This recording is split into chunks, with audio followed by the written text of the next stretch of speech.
Ukrainas prezidents Volodimirs Zelenskis ir atzinis problēmas armijā. Pietrūkst vīriešu un ir jāuzlabo morāli, tā ir teicis Zelenskis. To paredzēts novērst ar jaunu mobilizācijas likumu. Tā SRF1 ziņās tas skanēja 18. maijā 8 no rīta. Šis jaunais stingrākais likums par valsts mēroga mobilizāciju stājās spēkā tā paša 18. maija vakarā. Tomēr SRF pilnīgi noklusē, cik nežēlīgi ir pasākumi un sodi par atteikšanos un kādas jaunas iespējas likums paver militāristiem. Tādējādi SRF ir līdzvainīga noziegumos, ko Ukrainas valdība pastrādājusi pret savu tautu. Konfrontējiet sevi ar bēdu saucienu no Ukrainas, kas 2024. gada 18. maijā sasniedza arī Klāt TV.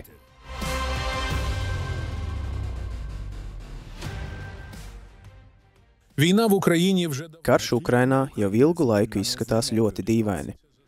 Viss notiek kā pēc scenārija no Orvela distopijas. Karš ir kļuvis par ieganstu, lai pilnībā atņemtu cilvēkiem viņu pilsoniskās tiesības un brīvību. Tas izskatās pēc liela nežēlīga eksperimenta ar cilvēkiem. Šādu eksperimentu mēs jau esam piedzīvojuši korona laikā, bet tas, kas tagad notiek ar cilvēktiesībām Ukrainā, daudzkārt pārsniedz pagātnes noziegumus pret cilvēci. Ir biedējoši apzināties, ka tāds pats scenārijs varētu tikt gatavots visai pasaulē, un mūs visus varētu iegrūst vēl vienā pasaules karā.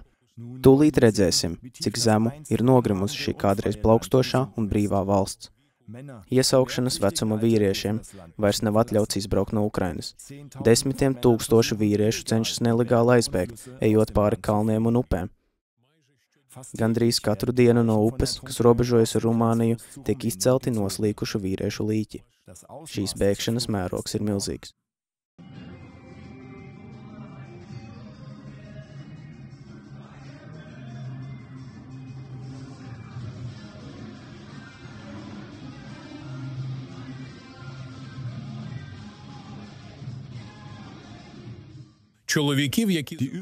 Pārējos mobilizējumos valsts vīriešus, tas ir vecumā no 18 līdz 60 gadiem,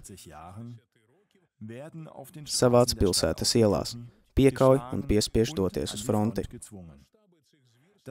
Šo nežēlību apmērus nevar novērtēt. Tas notiek visās Ukrainas daļās. Uz ielām ir izveidotas ceļu blokādes, kur vīriešus no automašīnas var piespiedu kārtā aizvest tieši uz frontes līniju, kaut arī viņa sieva un bērni paliek automašīnā. Militārie komisāri ir arī paziņojuši, ka jaunais mobilizācijas likums dod viņiem tiesības veikt mājas apmeklējumus ar iespēju ielausties. Piespiedu kārtā tiek vervēti ne tikai ierindas vīrieši, bet arī parlamenta deputāti un jaunieši, kuri ir tikko sasnieguši 18 gadu vecumu. Arvien biežāk ir gadījumi, kad vīrieši mirst vervēšanas centros pēc smagām piekaušanām. Ne prezidents, ne valdība nereaģē uz policijas un vervēšanas centru darbinieku nelikumībām.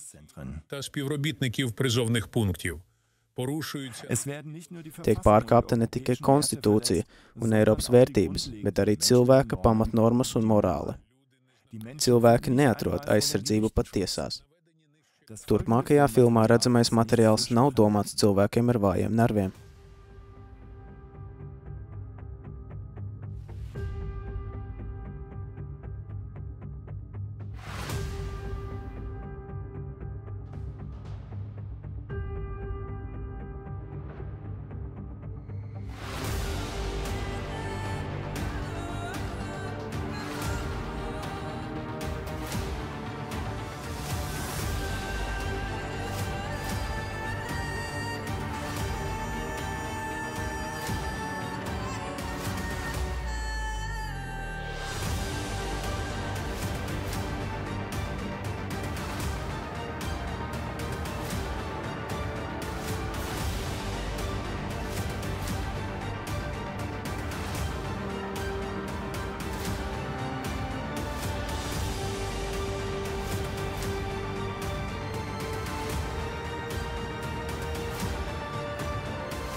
Ukrainas valdība no tautas kalpiem ir pārvērtusies par valdību, kas atbrīvojas no savas tautas uz Eiropas partneru un ASV rēķina.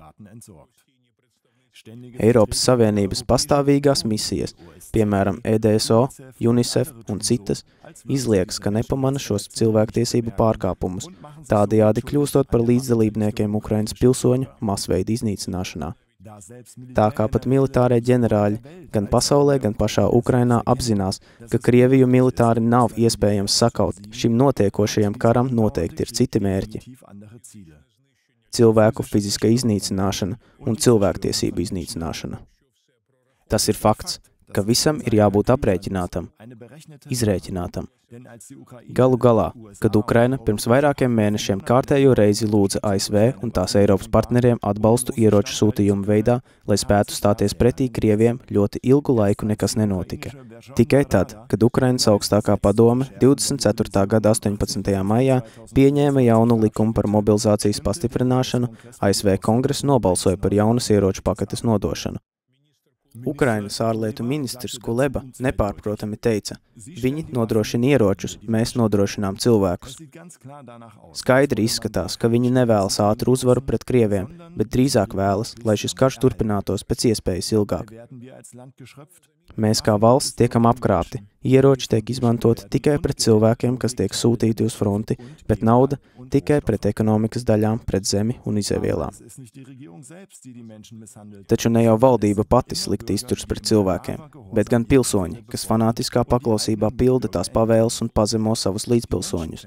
Arī frontes cilvēku ķērāji, kas veic piespiedu aizturēšanas, ir ukraiņi, kuri šādā veidā paši var izvairīties no frontes un kurus ļoti motivē samaksa dolāros. Tādējādi valdība ar savām rokām iznīcina savu tautu, nostādot vienus pret citiem un kurinot naidu ar nopirkto plašsaziņas līdzekļu starpniecību. Kad karš būs beidzies un sāksies kara noziegumu tribunāli, uz apsūdzēto sola bieži vien nonāks nepareizie cilvēki. Īstie noziedznieki līdz šim ir labi pratuši palikt otrajā plānā. Cilvēki, nevajag būt tik muļķīgiem, lai pazemotu un ierobežotu savu tautu.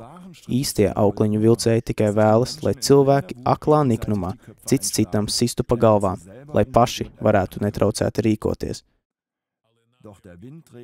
Taču vējš pasaulē arvien vairāk mainās, tautas ceļās.